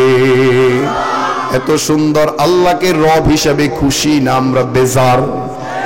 এই জন্য ওমর রাদিয়াল্লাহু তাআলা আনহু বলেছিল, রাদিতু বিল্লাহি রাব্বান ওয়া বিল ইসলামি দীনান ওয়া বিমুহাম্মাদিন সাল্লাল্লাহু আলাইহি ওয়াসাল্লাম নবিয়্যান ওয়া রাসূলা। কলিজার টুকরা ভাইয়ের আমার, কেমন ধর্ম পেলাম, কেমন ইসলাম পেলাম একটু শুনেন। একজন হিন্দু যখন মারা যায়, সর্বপ্রথম ওই হিন্দুকে গোসল দিয়ে তাকে ওই যেখানে পুরায় সিতাইয়ের নিকট নিয়ে যাওয়া হয়। যদি কখনো কেউ দেখেন, আমার সাথে আপনি একমত হবেন, ওই পুরানো জায়গায় নেওয়ার পরে সাথে সাথে হিন্দু ব্যক্তির দুইটা হাতের এই কনিগুলোকে ভেঙে দেয়, পায়ের দুইটা হাঁটুকে তারা ভেঙে দেয়। দুই হাঁটু ভেঙে দেওয়ার পর এভাবে হাঁটুগুলো দিয়ে মানুষটাকে ছোট করে ফেলে। এরপর তার নাক, কপাল, চোখগুলাকে উল্টাইয়া কাঠের উপর শোয়ানো হয়। এর উপর আবার অনেকগুলো কাঠ দেয়। আমি দেখেছি জীবনে একবার ওই মানুষকে উপর করে শোয়ানোর সাথে সাথে কাঁচা গাছের চাপে ওই লোকের নাক দিয়ে, মুখ দিয়ে, চোখের কোনা দিয়ে রক্ত পড়তে থাকে। এরপর যে সন্তানটাকে সে বড় করলো, যে সন্তানের জন্য সারাটা জীবন পরিশ্রম করলো, ওই সন্তানের হাতে আগুন দিয়ে 7 বার ঘোরানো হয়। জমিনের মাটিও টের পায় না, কত সুন্দর করে মইয়তকে রেখে দিল। এরপর মানুষ কত সুন্দর করে তার মুখটা খুলে দেয়, তার মাথাটাকে কেবলামুখী করে দেয়, তাকে যে বান দিয়েছিল রশিগুলোর বানগুলো সহজ করে দেয়, বানগুলো খুলে দেয়। কত সুন্দর করে বাঁশের চামিয়ানা দিয়ে, মাটি দিয়ে এত সুন্দর করে সাজানো হয়। আমার ইসলাম এত সুন্দর করে মইয়তকে সাজায়, এটা পৃথিবীর অন্য কোন ধর্মে আর আছে নাকি? এমন ইসলাম পেয়ে আমরা খুশি না বেজার? কারা কারা খুশি? একবার তাকবীর দিন, নারায়ে তাকবীর। এমন ইসলাম পেয়ে আমরা খুশি না বেজার? কলিজার টুকরা প্রিয় ভাইয়েরা আমার, মানতে হবে কয়জনকে? ওই যে পিছনের রাত এখন আসছে মনে বিরিয়ানির জন্য বলতে পারতেছে না, প্রথম থেকে আছে তো, তাহলে তো পরীক্ষা পাশ করানোর কথা। মানতে হবে কয়জনকে? 1 নম্বরে, 2 নম্বরে, 3 নম্বরে নেতা। এটা থাক, নেতার কথাটা আজকে থাক, বলবো একটু। আল্লাহর কোরআন বলে, আতিউল্লাহ ওয়া আতিউর রাসূল ওয়া উলিল আমরি মিনকুম। বান্দারে আল্লাহকে মানার ক্ষেত্রে কোনো প্রশ্ন করা যাবে না, রাসূলকে মানার ক্ষেত্রে কোনো প্রশ্ন করা যাবে না, নেতার ক্ষেত্রে প্রশ্ন করাই লাগবে। যে নেতা রাতের অন্ধকারে ভোট চুরি করে, এমন নেতাকে নেতা হিসেবে মানা যাবে? এরা ভয় পাইতেছে, আগের দিন নাই তো। যেই নেতা নামাজ পড়ে না, ওই নেতাকে মানা যাবে। যেই নেতা মদের জুয়া বসায়, ওই নেতাকে মানা যাবে। যেই নেতা পরের নারীকে নিয়ে অবৈধভাবে সংসার করে, ওই নেতাকে কি নেতা হিসাবে মানা যাবে? আমার রাসূলের দিকে তাকাও, জীবনে কোনোদিন মিথ্যা বলে নাই, জীবনে কোনোদিন অন্যায় করে নাই, জীবনে কোনোদিন নামাজ ছেড়ে দেয় নাই, জীবনে কোনোদিন অন্য নারীর ইজ্জতের উপর আঘাত করে নাই। এমন রাসূলের মতন আদর্শে যারা দাঁড়াবে, তাদেরকেই আমরা নেতা হিসাবে মেনে নিব। কলিজার টুকরা ভাইয়েরা, এই দেশ স্বাধীন হয়েছে আজকে 50টা বছর হয়েছে। এই দেশ থেকে আজও জেনা নামক পাপ দূরীভূত হয় নাই, সুদ নামক পাপ দূরীভূত হয় নাই, মদ গাঁজা ইয়াবা আজও দূরীভূত হয় নাই। তার একমাত্র কারণ, যে সমস্ত নেতাদেরকে আমরা নির্বাচন করেছি, ওই সমস্ত নেতারা নামাজে কোনোদিন শরীক হয়। আমরা এগুলো আর করতে চাই না। এমন নেতাকে নেতা হিসেবে পেতে চাই যে নেতা নামাজেও আছে, দরবারেও আছে, কারবারেও আছে, মৃত মানুষ মরলেও আছে, বিয়ে বাড়িতেও আছে, এবং কি জান্নাতে যাওয়ার পথে ওই নেতার পিছনে আমরা হাঁটতে চাই। রাজি আছেন তো ইনশাআল্লাহ? আমরা আগামীর বাংলাদেশ এমন ভাবে গঠন করব যে দেশের বাঙালি মানুষগুলো কোরআনের আলোকে গোটা সমাজকে কোরআনের রঙে রঙিন করবে। আমরা রাজি আছি না নাই? কারা কারা রাজি আছি? তাকবীরের সাথে দুই হাত তুলি। আল্লাহ তাআলা কবুল করুক, বলেন আমিন। কলিজার টুকরা ভাইয়েরা আমার, নেতা বলছে 500 জন নিয়ে আসো, প্রতি মাথায় 100 টাকা, এরকম নেতা আমরা চাই। নেতা বলছে কল্লাটা ফালাইয়া দেয়, কল্লাটা ফালাই দিব এমন নেতা আমরা চাই। আল্লাহ রাসূল কি বলে শোনো, আল মুসলিমু মান সালিমাল মুসলিমুনা মিন লিসানিহি ওয়া ইয়াদিহি, সেই তো প্রকৃত মুসলমান। কলিজা টুকরা মা বোনেরা, আপনাদের জন্য পয়েন্টটা বলছি, মনোযোগ দিয়ে শুনেন। আল্লাহ রাসূল বলে সেই লোকটা প্রকৃত মুসলমান, মান সালিমা মুসলিমুনা মিন লিসানিহি ওয়া ইয়াদিহি, যার জবান থেকে অপর মুসলমান রক্ষা পায়, যার হাত থেকে অপর মুসলমান রক্ষা পায়, সে হলো প্রকৃত মুসলমান। এখন আমাদের দোকানে মানুষ একজনের আরেকজনের বিরুদ্ধে এই জিহ্বা দিয়ে সমালোচনা আছে না নাই? ওরা বলতেছে নাই, ভবানীপুর নাই, এটা তো আমি জানি। এক পক্ষ আরেক পক্ষের বিরুদ্ধে সমালোচনা আছে না নাই? একজন বোন আরেকজনের বিরুদ্ধে সমালোচনা আছে না নাই? এক জার বিরুদ্ধে সমালোচনা আছে না নাই? আল্লাহর কোরআন বলে ওয়াইলুল লিকুল্লি হুমাযাতিল লুমাযা, বান্দারে সামনেও সমালোচনা করা যাবে না, পিছনেও সমালোচনা করা যাবে না। সামনে বললে লোকটা অপমানিত হবে, পিছনে বললে লোকটার বদনাম হবে। যদি তোমার ভাই কোনো অন্যায় করে থাকে, তুমি তোমার ভাইকে কাছে নিয়ে অন্য মানুষকে বাদ দিয়ে তাকে একা একা ইসলামের কথাগুলো বুঝাও। এজন্য কলিজার টুকরা ভাইয়েরা আমার, যে সমস্ত দোকানে সমালোচনা চলে, সে দোকানে চা খাওয়া আপনার আমার জন্য বৈধ নয়। দোকানদারকে বলে দিতে হবে, হয় চায়ের দোকান বন্ধ কর, না হলে সমালোচনা বন্ধ কর। নামাজ পড়েছি, সমালোচনা করে আমাদের নামাজকে আমরা ধ্বংস করতে চাই? এত শীতের রাত, এত কষ্ট করে উঠি, ঠান্ডা পানি দিয়ে ওযু করি, মাঝে মধ্যে যারা যুবক আছে গোসল করি, এত কষ্ট করে নামাজ পড়ি, আর দোকানে বসে সমালোচনা করে ওই নামাজের সওয়াব নষ্ট করতে আমরা চাই?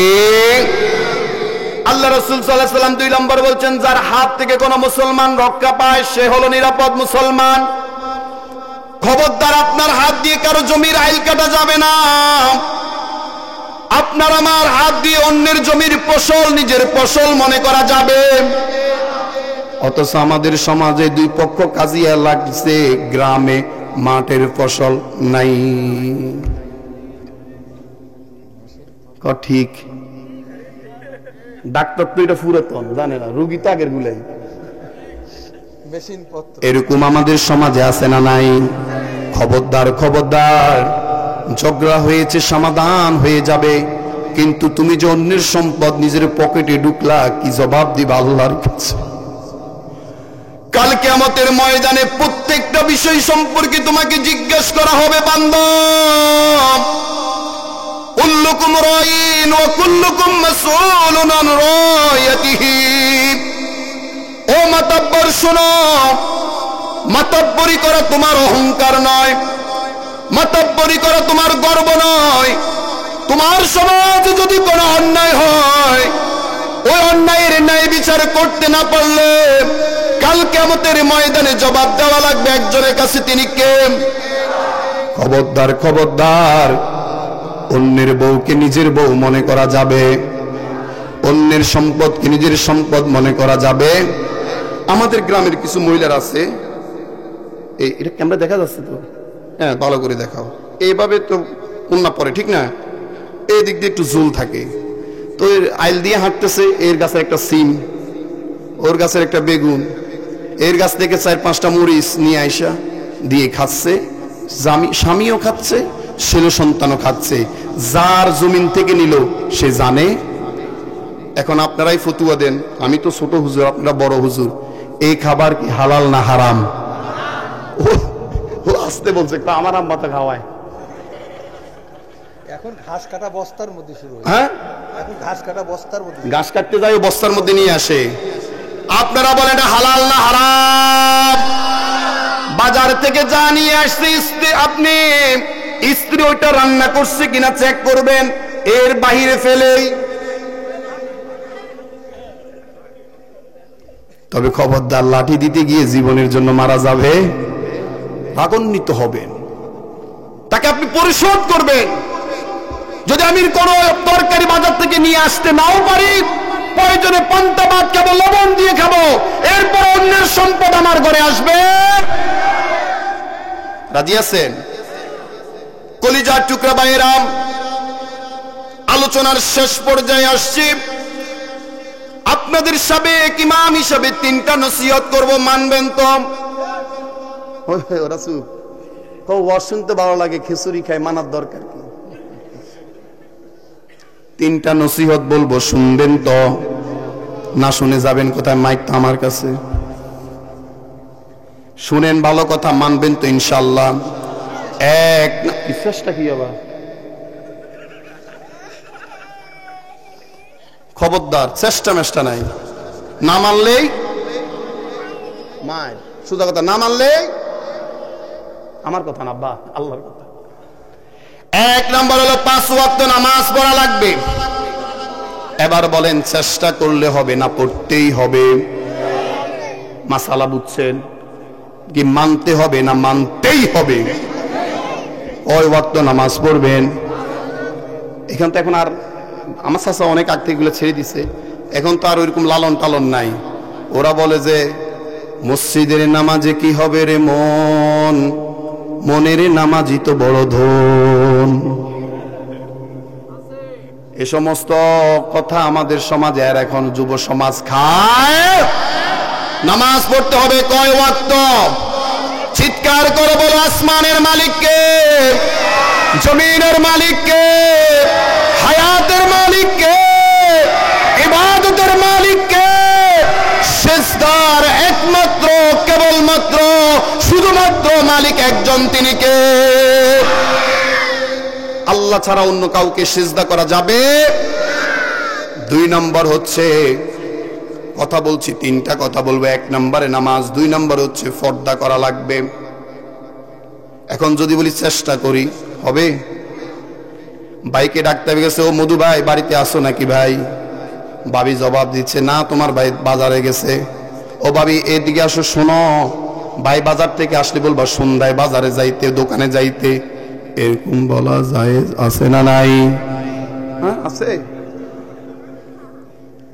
খবরদার, অন্যের স্ত্রী আপনার আমার নিকট আমানত, অন্যের বোন আপনার আমার নিকট আমানত, অন্যের মা আপনার আমার নিকট আমানত। অন্যের স্ত্রীকে দেখা দেওয়া, অন্যের মেয়েকে দেখা দেওয়া, অন্য নারীকে দেখা দেওয়া আমার ইসলাম কখনোই সমর্থন করে না। এজন্য নারী যখন ঘর থেকে বের হবে, নারী বোরকা পরে ঘর থেকে বের হবে, নারী যখন ঘরে থাকবে 4-14 জন পুরুষ ছাড়া অন্য কোনো পুরুষকে দেখা দিবে না। এমন বিধান আমাদের জন্য ফরজ করে দিয়েছে কে? এজন্য বলেন পর্দা করা কি? আবার বলেন পর্দা করা কি? এই পর্দার বিধান আমার আম্মা জানরা মানতে রাজি আছি না নাই? আলহামদুলিল্লাহ। আমরা পুরুষরা মানবো কি মানবো না? না হুজুর, পর্দা তো শুধু মহিলাদের জন্য, আমাদের জন্য কি? নারী পুরুষ উভয়ের জন্য পর্দা ফরজ করেছে কে? আমাদের এই সমাজে, বিশেষ করে এই অঞ্চলের সমাজে একটা সমস্যা আছে, সেটা হলো ভাইয়ের বউকে তারা মাঝে মধ্যে নিজের বোনের মতো মনে করে, অথবা মায়ের মতো মনে করে, অথবা ওই বড় ভাবি আপন কাছের মানুষ মনে করে। খবরদার, এরকম ভাইয়ের বউকে মায়ের মতন মনে করার কোনো সুযোগ কি আছে? ভাইয়ের বউ হোক, চাচতো ভাইয়ের বউ হোক, ওই কাকার বউ হোক, কাউকে দেখা দেওয়া জায়েজ 14 জন ছাড়া। কয়জন ছাড়া? 14 জন ছাড়া। মা, খালা, খালা নিম্নস্থ, নানি নানির উদ্ধস্ত, এরকম মেয়ে 14 জনকে দেখা দেওয়া যায়, তাও চেহারা কবজি পর্যন্ত। আর গোটা শরীর দেখার শুধু অনুমতি আছে একজনের, তিনি হচ্ছে স্বামী। কথা বোঝা গেছে? এছাড়া অন্য কাউকে শরীরের কোন অঙ্গ প্রত্যঙ্গ দেখানোর কোন সুযোগ বলে না, কোন সুযোগ। 3 নম্বরে বলবো কলিজার টুকরা ভাইয়েরা আমার, আল্লাহর কোরআন বলেছে ওয়াকাদা রাব্বুকা আল্লা তা'বুদু ইল্লা ইয়াহু ওয়া বিল ওয়ালিদাইনি ইহসানা। আল্লাহর কোরআন বলে দুনিয়ার মানুষ শোনা ইবাদত করবে আল্লাহর, আর সুন্দর সুন্দর ব্যবহার করবা আব্বা এবং আম্মার সাথে।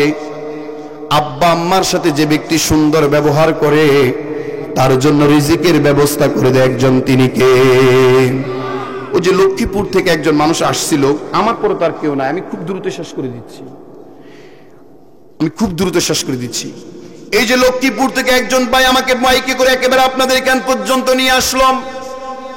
তিনি আমাকে বললেন, হুজুর আমার অনেক টাকা ঋণ হয়ে গিয়েছে, শুধু আমি ঋণটা পরিশোধ করতে পারলে আল্লাহর কাছে খুশি। আমি বাইকে বলেছিলাম, ভাই যতটুকু শুনেছি কিনা জানি না, বাইকটা অনেক দ্রুত চলছিল। আমি বলছিলাম যে ব্যক্তি তার আব্বা আম্মার সাথে সুন্দর ব্যবহার করে তার জন্য হাজারো হাজারো রিজিকের ব্যবস্থা করে দেয় একজন, তিনি কে? আব্বা আম্মা বৃদ্ধ হলে তার সাথে তুই তরকারি করে কথা বলা যাবে না, কপালের চামড়া থুবাইয়া আব্বা আম্মার সাথে কথা বলা যাবে না। ও যুবক, কিভাবে তুমি আব্বা আম্মার সাথে ধমক দিয়ে কথা বলো, আমার তো বুঝেই আসে না। আমি যখন ছোট ছিলাম বারবার এক একটি কথা মাকে বারবার জিজ্ঞেস করেছি, আম্মু এটা কি? মা বলেছে কলম। এবার প্রশ্ন হচ্ছে মা কলম কি?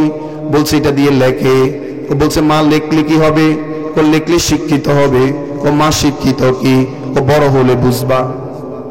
কি একের পর এক প্রশ্ন করছে মাকে, মা উত্তর দিচ্ছে, কিন্তু একবার বলছে এক মাধ্যম চুপ কর, এরকম বলছে? বলে নাই। এখন মা যদি জাদুমণি সোনামণি বলে এক থেকে দুইটি কথা বলে, তুমি যুবকের কাছে আর ভালো লাগে না। ও কলিজার টুকরো যুবক, তোমার বয়স যতদিন পর্যন্ত বুঝ হয় নাই, 4 বছর 5 বছর ছিল, এমন একটা দিন যায় নাই যেদিন মা তোমাকে গোসল করিয়ে দেয় নাই। এমন একটা দিন যায় নাই যেদিন মা তোমাকে জামা কাপড় পরিয়ে দেয় নাই। এমন একটা দিন যায় নাই যেদিন মা তার বুকের ভিতর তোমাকে জড়াইয়া ধরে ঘুমায় নাই। এমন একটা দিন যায় নাই যেদিন মা মাথার চুলগুলোকে আশ্রয় দেয় নাই। এই জন্য আল্লাহর কোরআন বলেছে, খবরদার খবরদার, ওয়ালা তাকুল লাহুমা উফফি ওয়ালা তানহারহুমা। বান্দারে, মায়ের সাথে ধমক দিয়ে কথা বলা যাবে না, এমন কোন কথা বলা যাবে না যে কথা বলার পর মা উফ শব্দটা বলে। ও কলিজার টুকরা ভবনপুরের মানুষ, আমি একটা কথা আপনাদের জবান থেকে শুনতে চাই, আব্বা আম্মাকে কষ্ট দেওয়া যাবে, কিন্তু আমাদের সমাজে কিছু ছেলে আছে নিজেরা আলাদা করে রান্না খায়, আর মা বা বুড়া বুড়ি দুইজন আলাদা করে অত্যন্ত কষ্টে রান্না করে খায়। পুরা কপাল, পুরা কপাল, বড়ই অত্যন্ত পুরা কপাল রে। আমি এই এলাকায় দেখেছি এমন অনেক ছেলে ফ্ল্যাট বাসাতে ঘুমায়, মাকে ওই গরু ঘর ছাগল ঘরের পাশে একটা রুম বানিয়ে দিয়েছে। আমি এমন অনেক দেখেছি ছেলেরা চাকরি করে ভালো ভালো, বৃদ্ধ মা একা মানুষ, আলাদা রাইস কুকারে করে প্রতিদিন শুধু খিচুড়ি রান্না করে খায়। আমি একবার প্রশ্ন করেছিলাম এক মহিলাকে আপনাদের গ্রামের, আচ্ছা দাদিমা আপনি প্রতিদিন খিচুড়ি কেন রান্না করেন? আমি ওনাদের বাসাতে প্রাইভেট পড়াইতাম বাচ্চাদেরকে। উনি আমাকে জবাব দিল, বাপ গোশ মাছ রান্না করা অনেক কষ্ট, আমার দ্বারা হয় না, এই জন্য প্রতিদিন একসাথে চাল ডাল সব দিয়ে দিই, ওই থেকে খিচুড়ি হয়ে যায়।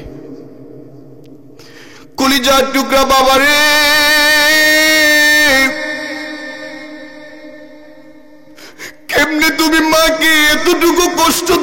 আমার বুঝে আসে না রে বাবা। যার মাটা চলে গেছে একটা বার শুনো, সে যদি আজকের দিনে মাকে পেত, মাকে জড়াইয়া ধরে কপালে চুমু খেত, বুকে জড়াইয়া ধরত আর বলতো মা আমাকে মাফ করে দাও। অথচ তুমি সন্তান মা পেও মায়ের গুরুত্বটা দিলা না। তুমি সন্তান মা পেও মাকে গুরুত্বটা দিলা না। স্ত্রীর জন্য রাতে তেল নিয়ে আসো, স্ত্রীর জন্য জামা কাপড় নিয়ে আসো, স্যান্ডেল নিয়ে আসো। আজ পর্যন্ত কোনোদিন মাকে একবার জিজ্ঞেস করছিনি ও মা তোমার স্যান্ডেল লাগবে কিনা, জুতা লাগবে কিনা, মা তোমার মাথার জন্য এক বোতল তেল লাগবে কিনা? কত হতভাগা পোড়া কপালওয়ালা রয়েছে, মাসকে মাস চলে যায়, মাকে একটাবার বুকের সাথে জড়িয়ে ধরে না। আজকে বাড়িতে গিয়ে মাকে বুকের সাথে জড়িয়ে ধরো, দেখবা তোমার কলিজাটা শীতল হয়ে গিয়েছে। কত ছেলে আছে বাবাকে সম্মান করে, ওই দোকানে গেলে বন্ধুর হাতটা ধরে বুকে জড়িয়ে নেয়, কিন্তু বাবাকে একটা দিন গভীর রজনীতে বুকিয়ে জড়িয়ে ধরিয়ে বলে না বাবা গো তুমি কেমন আছো, ও বাবা তোমার কোনো কিছুর প্রয়োজন আছে কিনা বলো। সন্তান বড় বড় দামি জামা কাপড় পরে, শার্ট পরে, প্যান্ট পরে, অথচ বাবার লুঙ্গিটা 3 সেলাই 4 সেলাই 5 সেলাই এরকম আছে না নাই? যুবক বিবেকটা খুলো, বিবেকটা খুলো, জ্ঞানটাকে খাটাও। যাদের ওয়াসিলায় দুনিয়ার আলো দেখলা, যাদের ওয়াসিলায় বড় হলা, তাদেরকে ইজ্জত সম্মান করার দরকার আছে না নাই? কলিজার টুকরা বাবার আমাদের অনেকের মা দুনিয়া থেকে বিদায় নিয়ে গেছে। যখন আমি মায়ের কথাটা মনে পড়লাম, আপনার চোখের সামনে কিন্তু মায়ের চেহারাটা বেশি উঠেছে। ওই যে মাকে গ্রামের মহিলারা জীবনের মতন শেষবারের মতন গোসল করাইয়া দিয়েছিল, ওই খাটিয়ানার উপর শুয়ে দিয়েছিল, মাকে যে শেষবারের মতন বাড়ি থেকে বের করেছিল, আজ পর্যন্ত আর কোনোদিন মাকে ঘরে ঢুকানো হয় নাই। ওই যে বাড়ির গোরস্থানের পাশে মা শুয়ে আছে, মা কেমন আছো আজ পর্যন্ত জিজ্ঞেস করা হয় নাই। আপনি আমি খাতা কম্বল গায়ে দিয়ে ঘুমাই, কোন কোন শীতের রজনীতে আপনি আমি ঘুমাই, অথচ আমার বাড়ির পাশে ওই গোরস্থানে মা যে ঘুমিয়ে আছে, সন্তান একটা বার লক্ষ্য করেছুনি সেখানে কোনো কাঁথা নাই, কম্বল নাই, কোনো আলো নাই, কোনো বাতাস নাই, নিচে মাটি, ডানে মাটি, সামনে মাটি, পিছনে মাটি, উপরে বাঁশের ছানি দিয়ে এমন একটা ঘর তৈরি করেছে, সেখানে ছেলে নাই, স্বামী নাই, মা নাই, বাপ নাই, আপন কেউ নাই। ও কলিজার টুকরা বাবা, এজন্য আমার রাসূল বলেছে যাদের মা দুনিয়া থেকে চলে গিয়েছে, তোমরা মায়ের জন্য দুইটা কাজ করো। 1 নম্বর হলো প্রতি সময় তুমি তোমার জবান থেকে বলো রব্বিরহামহুমা কামা রব্বায়ানি সগীরা। পারেন না? বলেন একবার আব্বা আমার জন্য বলেন রব্বিরহামহুমা কামা রব্বায়ানি সগীরা। আরেকটা হলো সন্তান, মা বাপ বেঁচে থাকলে যেমন তোমার খাদ্য খেত, তোমার ওষুধ কেনার টাকা দেওয়া লাগতো, মা বাপকে জামা কাপড় দেওয়া লাগতো, ওইরকম কিছু টাকা তুমি আল্লাহর কোরআনের জন্য দান করো, আল্লাহর ঘর মসজিদে দান করো, ভালো একটা এতিমখানায় দান করো, হাফিজে কোরআনদেরকে দান করো, মসজিদের ইমাম সাহেবকে একবেলা পেট ভরে খাওয়ায় দাও, এতিমদেরকে খাওয়ায় দাও, মিসকিনদেরকে খাওয়ায় দাও। দেখবা ওই ছোট্ট ছোট্ট দানের কারণে তোমার আব্বা আম্মার কবরের মধ্যে জান্নাত বিছানা বিছাই দিবে একজন, তিনি কে? আমি এবার এই ভবানীপুর থেকে দেখতে চাই কোন মা বাবার পাগলটা হুজুর